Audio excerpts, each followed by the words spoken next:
Olá pessoal, estamos de volta com as nossas aulas de idiomas e hoje eu quero mostrar para vocês uma ideia interessante sobre as línguas semitas. Eu tenho aqui diante de nós temos aqui três formatos de escritas diferenciadas. Então, quando nós olhamos para essas escritas, essa aula será uma aula bem objetiva, só para você ter uma noção das escritas. Nós temos aqui um paralelo de o que a gente chamaria de alfabeto comparado. Então, o que nós temos aqui nesse alfabeto? Então, aqui nós temos três alfabetos. Nós temos o alfabeto, aqui em cima o alfabeto hebraico,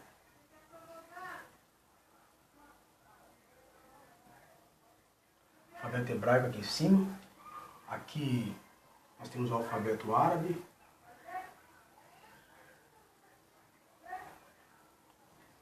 paleo-hebraico, alfabeto paleo-hebraico,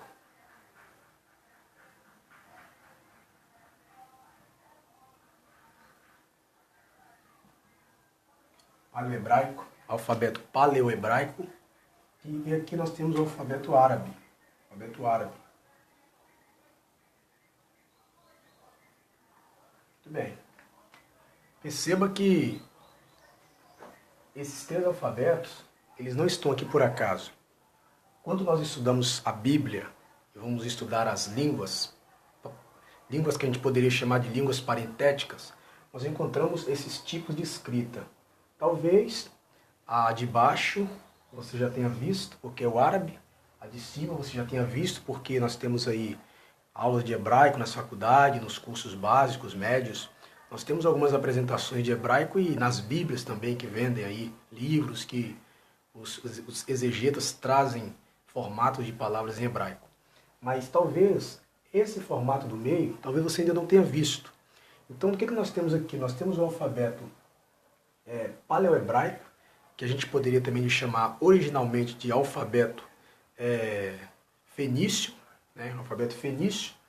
Então nós temos aqui, notem que essas letras que nós temos aqui em cima é o alfabeto hebraico. Cada letra dessa que você está vendo aqui estão comparadas. Por exemplo, o Aleph do hebraico quadrado equivale ao Aleph do paleo-hebraico, que também está aliado ao Aleph do árabe. Então nós temos aqui o alfabeto hebraico, que é o hebraico quadrado. Nós temos aqui o alfabeto paleo-hebraico, que é o alfabeto que a gente chamaria também de proto-hebraico. É uma mistificação. Fenício, hebraico, paleo-hebraico, proto-hebraico, estão interligadas essas letras. Então são letras que derivaram de outras letras. Então perceba comigo, nós temos aqui o alfabeto árabe. O alfabeto árabe ele tem uma influência muito grande nas palavras. Por exemplo, existem muitas palavras que são escritas em hebraico que derivaram do árabe. E existem muitas palavras em árabe que também derivaram do hebraico. Então até o formato de escrita de algumas palavras, no que se refere à fonética, ao sentido, também se iguala. Então percebam aqui, então que nós temos o alfabeto hebraico, o hebraico quadrado. Então perceba, esse Aleph aqui, ele é paleo-hebraico. Então ele é uma equivalência, se você perceber bem, ele é uma equivalência da cabeça de um boi. Então você tem o Aleph quadrado, o Aleph quadrado. Notem que esse Aleph ele vai ter três repartições. Originalmente esse Aleph ele é escrito com três diagonais. Ele tem a diagonal do meio e tem os dois traços ao lado dele. Então há um sentido nesse Aleph. Cada letra do alfabeto hebraico não vai ter apenas o formato prescrito originário da letra, propriamente dito, mas cada uma delas vai ter o seu significado, a sua equivalência numérica e o seu valor dentro do próprio alfabeto. Então perceba que esse Aleph aqui, ele é exatamente representado aqui a cabeça de um boi, né? A cabeça de um boi, que representa a força, né? O Beit também, ele representa a casa e o árabe, você vai ver muitas palavras aqui.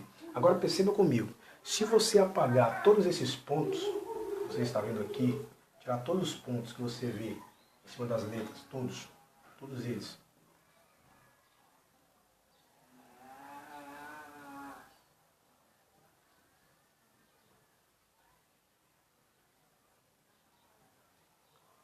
Perceba isso.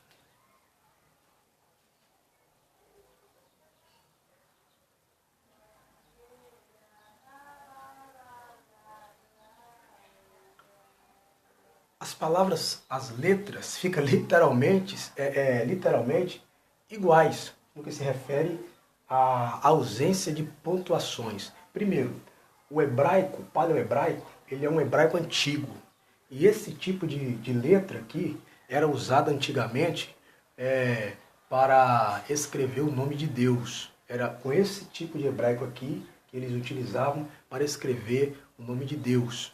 É como no grego. No grego nós temos o que a gente chamaria de nomina sacra, né? Onde servia para abreviação de nomes sagrados.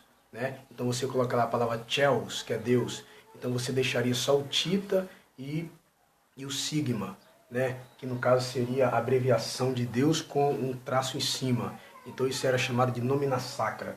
Então mais ou menos o paleohebraico ele era usado para escrever o sinete das coisas sagradas.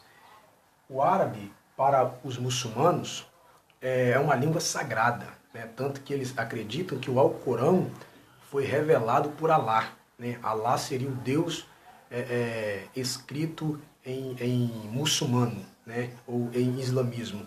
Então perceba que cada letra dessa tem a sua equivalência histórica. Então hoje eu vim mostrar a você algumas comparações. Por isso que é um alfabeto comparado, né? Porque esses alfabetos, eles se parecem muito. Lembrando que em nenhum desses alfabetos era usado o que a gente chama de vocalização. Não existia as vogais. Em hebraico não existe vogal. Em paleohebraico não existe vogal. Em árabe não existe vogal.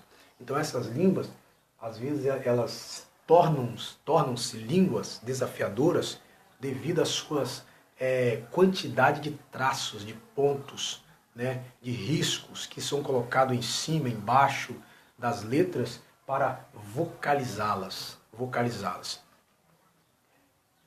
As três são línguas consonantais e também são consideradas do que a gente chamaria de línguas abjades. Né? O que é uma língua abjade ou abjada? Né?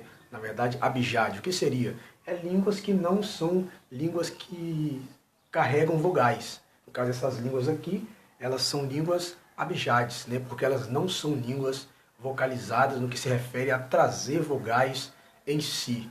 Então, cada ponto, cada sinal que você vê hoje na escrita paleohebraico, no árabe, no próprio hebraico quadrado, foi para facilitar. Por exemplo, no caso do hebraico, os sinais entraram em evidência para que a língua não morresse.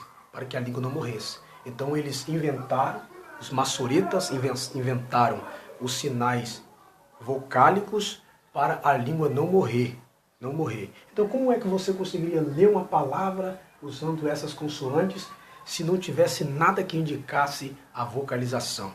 Então eles inventaram os sinais maçoréticos, diacríticos, para, além de vocalizar a língua, também não deixar que ela viesse morrer. Da mesma forma, o paleohebraico. Mas se você pega um livro, qualquer livro, e tiver em paleohebraico, você não vai encontrar nenhum sinal maçorético. Não existia. No hebraico quadrado você já encontra, mas no Antigo Testamento, nas línguas antigas, se referente ao paleohebraico e o hebraico, não existia essas línguas. Por exemplo, em Israel hoje, eles não usam esses sinais. Raramente quando você vê um sinete, um cartaz, raramente aquele cartaz está todo escrito em consoantes sem vogais, sem os sinais maçoréticos, sem os sinais diacríticos. A questão do árabe, notem que essas letras que você está vendo aqui, elas eram assim, do jeito que está aqui. São 28 letras no alfabeto árabe e elas eram desse jeito aqui. No entanto, com o passar do tempo, com o passar do tempo, pessoas iam se convertendo ao islamismo, né? Então essas pessoas, elas se viam na necessidade de lerem o Corão, o Alcorão, que é o livro sagrado dos muçulmanos. Então o que eles fizeram? Então eles inventaram uma forma de facilitar o aprendizado de leitura para que as pessoas conseguissem ler o Alcorão.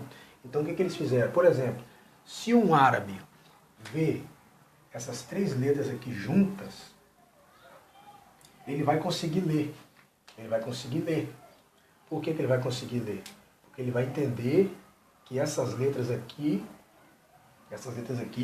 elas carregam o som da palavra que eles querem montar. Mas no caso de uma pessoa que nunca viu isso e estava se convertendo ao islamismo, essa pessoa, ela simplesmente teria que entender, ela teria que ver algum tipo de vocalização para ler essas palavras, Então, meus queridos, vamos ficar com essa aula aí, depois nós vamos explicar mais.